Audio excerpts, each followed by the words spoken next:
Parti tingi pediang ni, namar ba ngila attend ni meeting ba kunsin ya bala khat do CEO. Kena kalian ka parti tingi mdan ganu hadin ba ngila ai ru kijing ai jimut tungi ba la kumno ha pa kiya ya kami ka revision. La kumno ki di ban sim ka confidence jom ki rambash nong ki klip no sensa. Nang ba ban penting kena ya ka jinglong trash nong jom ki beriu ki basyong basa gitu ki caka te nakalian ka parti ngina ya keren mangin sa budin ni kam na do bastang pada ka jo ka poro kadang-kadang ka por sai ban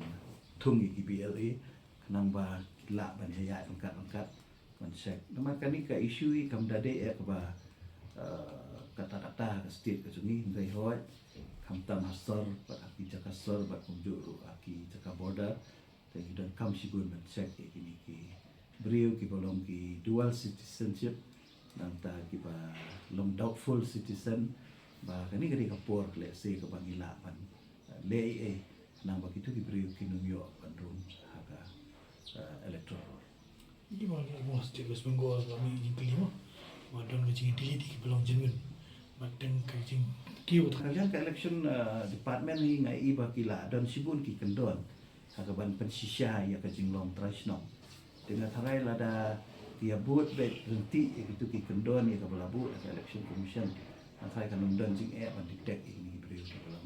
ni doubtful citizen nah kalian jong ni ti hukum kita ni de ban persya nomor ba kamla ban long ba ki beriu ki banabar kamtam ki bar sala